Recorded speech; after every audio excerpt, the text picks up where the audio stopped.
Shalom dan salam damai kepada saudara-saudari yang dikasihi Tuhan. Bertemu kembali kita melalui renungan santapan firman Tuhan 25 Januari 2023 bersamaan Hari Rabu.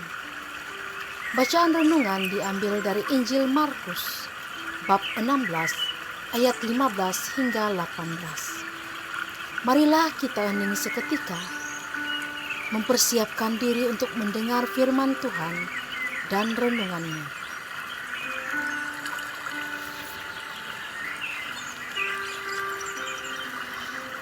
Lalu ia berkata kepada mereka, "Pergilah ke seluruh dunia, beritakanlah Injil kepada segala makhluk.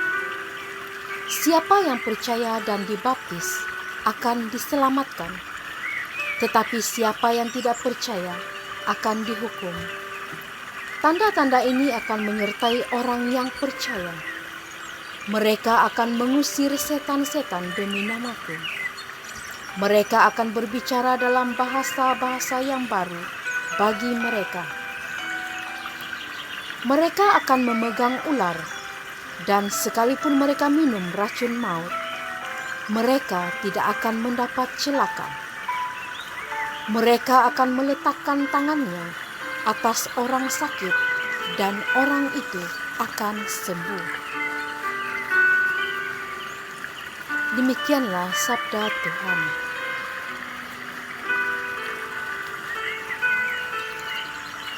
Shalom sekali lagi kepada saudara-saudari yang dikasihi Tuhan. Pesan terakhir Yesus kepada murid-muridnya sebelum ia terangkat ke surga ialah agar mereka memberitakan Injil ke seluruh dunia. Kita semua yang telah dibaptis juga merupakan murid-muridnya di zaman sekarang, juga menerima tugas yang sama untuk memberitakan Injil. Ada yang berpendapat kalau memberitakan Injil itu hanyalah tugas kaum religius, para pewarta, atau guru agama sahaja. Sedangkan untuk kita yang termasuk golongan orang biasa, cukuplah dengan hidup baik, serta mentaati perintahnya. Padahal perintahnya menginginkan agar kita hidup dalam kasih, mengasihi Dia, serta sesama. Mengasihi sesama berarti kita memiliki tanggung jawab untuk mengenalkan Kristus kepada sesama melalui pewartaan Injil. Kita yang sudah diselamatkan tentunya ingin agar orang lain juga merasakan keselamatan. Itulah kasih, tidak menyimpan keselamatan untuk diri sendiri. Hari ini juga kita memperingati pesta bertobatnya Santo Paulus, seorang rasul dengan masa lalu yang kelam, seorang penghujat dan penganiaya yang kejam.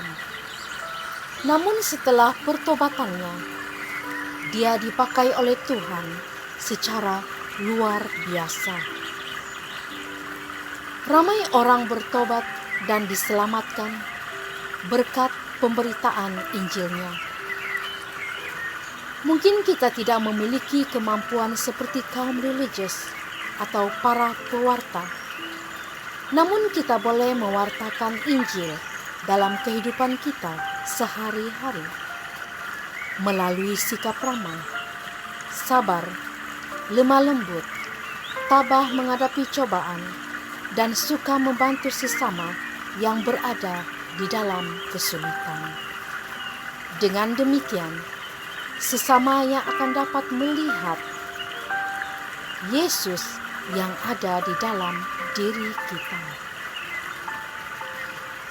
Saudara-saudari, ada satu bentuk penginjilan yang dikenali sebagai evangelisasi oikos, yang bermaksud penginjilan yang menggunakan strategi hubungan pribadi dengan sesama yaitu strategi keluarga. Arti kata keluarga adalah sesiapa sahaja yang dapat ditemukan di dalam kehidupan sehari-hari, yaitu keluarga kita sendiri atau hubungan darah, rakan-rakan di tempat kerja, ataupun rakan-rakan sepelayanan di dalam komuniti. Kepada merekalah terang Injil itu dapat diwartakan, khususnya mereka yang berada di dalam situasi kegelapan. Justru itu, kita tidak perlu ke tempat-tempat yang jauh untuk mewartakan sukacita Injil. Namun di persekitaran kita berada ramai yang perlu untuk dijangkau melalui pewartaan Injil. Marilah kita semua yang telah dibaptis mengambil bahagian di dalam misi pewartaan sukacita Injil kepada orang-orang yang memerlukan, terlebih anggota-anggota keluarga kita masing-masing. Tuhan memberkati.